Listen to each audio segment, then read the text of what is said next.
Everyone, and welcome to the Voices of Longevity, where you meet the iCell researchers, a short form interview series hosted from the Institute for Successful Longevity here at Florida State University. I'm your host, Victoria Valko, iCell's outreach assistant, and in each episode, we speak with iCell affiliates to learn more about their work, their perspectives, and the people behind their research, all under 15 minutes. Today, I'm excited to welcome Dr. Yunjung Kim to this podcast episode. Dr. Kim is a professor in the School of Communication Science and Disorders, and she is the director of the FSU Motor Speech Lab.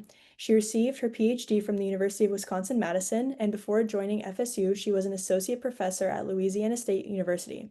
Her lab studies communication difficulties that individuals with various neurological conditions experience, including Parkinson's disease, stroke, and Lou Gehrig's disease. Over decades, her work has been supported by national and international funding agencies, and these include the National Institutes of Health, the Korea Health Industry and Development Institute, and the American Speech, Language, and Hearing Foundation. Welcome, Dr. Kim, and let's get started. Victoria, thank you for having me. Absolutely. So, do you mind explaining a little bit about your background and sharing your path to the iCell and maybe something people might not expect about you? Of course, I'm Yunjung Kim, a professor in the School of Communication Science and Disorders. I am originally from South Korea, where I studied linguistics.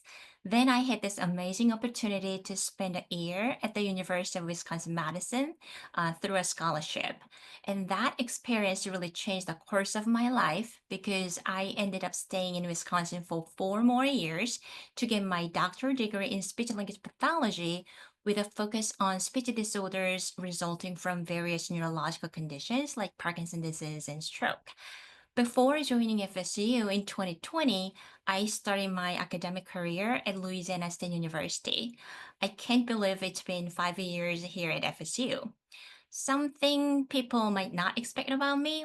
Well, I'm a huge fan of Lego. In my free time, I love building those intricate Lego creations from flowers to famous architectural landmarks. Awesome. And what first drew you to the field of aging and longevity research? And was there a personal connection or a moment that inspired you?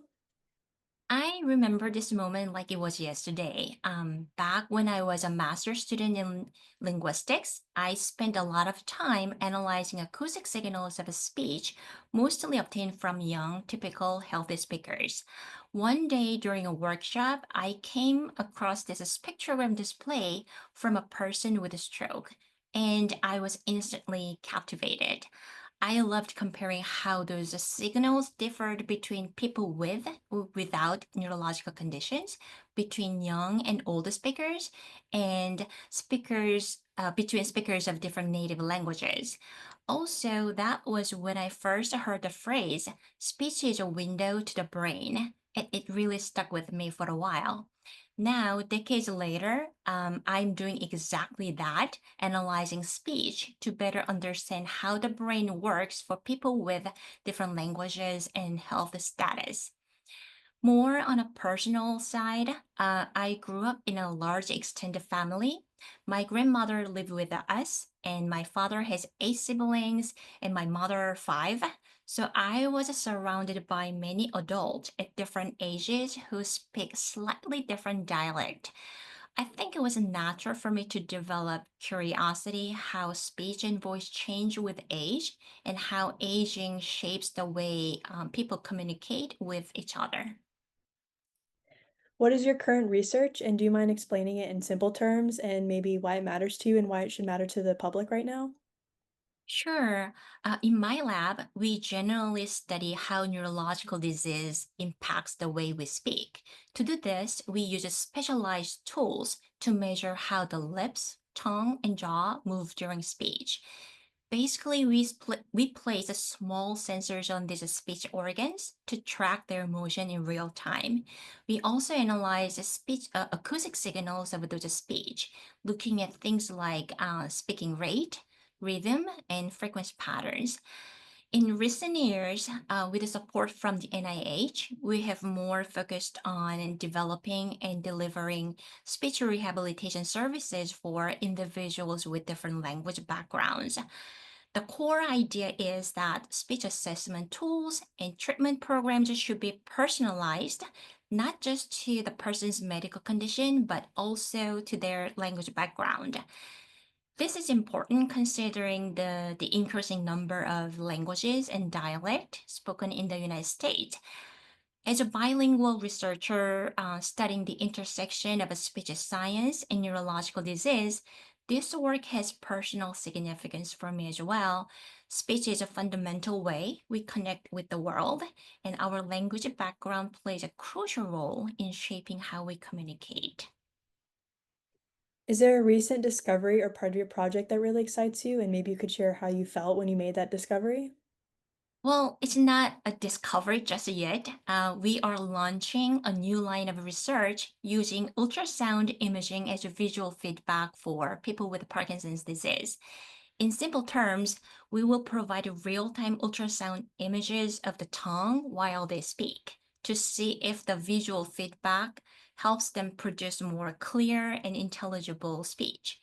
External cues like this have shown to support other motor functions like walking in Parkinson's disease, so we're hopeful it could benefit speech as well. We look forward to sharing meaningful findings with ISL and our broad community soon. And what's one thing you wished more people understood about aging or the science behind it? Sure, this story comes from a clinical trial project we're currently running. Our program offers a speech therapy and counseling for people with Parkinson's disease and their family members, usually their spouses. At the end of this 1 month program, one participant shared something very rewarding.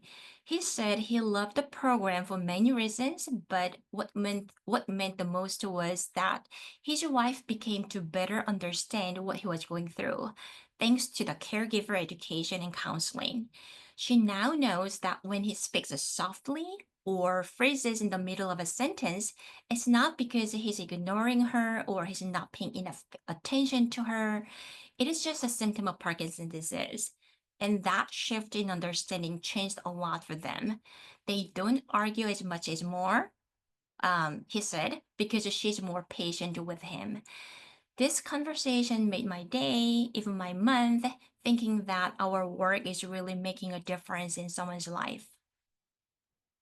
And have you ever encountered a surprising myth or a misconception in your work?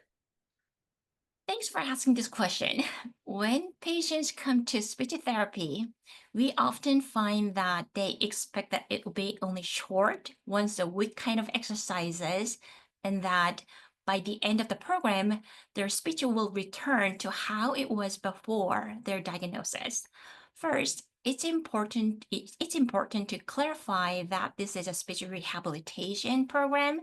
Like physical therapy, speech rehabilitation requires intensive, high frequency exercises. It's not an easy, quick fix. And because of the nature of those conditions like Parkinson's disease, returning to completely normal speech is often not a realistic goal. That's why we have an orientation session at the beginning of the program to explain these expectations clearly.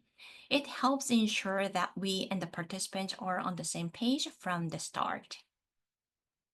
And is there a standout moment, opportunity, or relationship from the ISL that's had a big impact on your work or your career? Yes, ISL has been my go-to resource for sharing study flyers, finding potential collaborators, and so much more. But the most significant support is the ISL planning grant I received this year, 2025-2026. I briefly mentioned our new ultrasound imaging study for Parkinson's disease.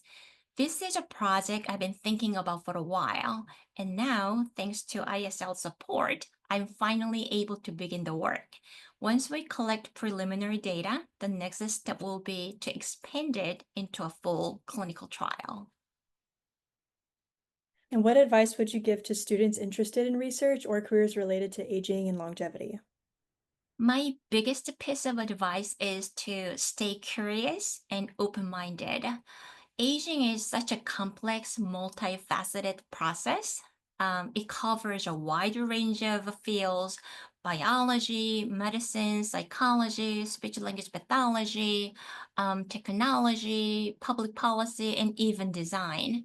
So, whatever you're majoring in now, there's a place for you. So, don't be afraid to explore outside your immediate field. And as we're wrapping up for fun, what's something non-research related you're passionate about or that helps you unwind outside of work? I love traveling and I travel quite a lot, exploring different parts of the world and experiencing their food, language, and culture. I think it helps me stay creative. Awesome. So a big thank you to Dr. Kim for sharing your work with us. And if you'd like to learn more about the iCell and the research happening here across our network, please visit our website at icell.fsu.edu. And I'm Victoria Valko. Thanks for listening, and we'll see you next time on Voices of Longevity, where you meet the iCell researchers.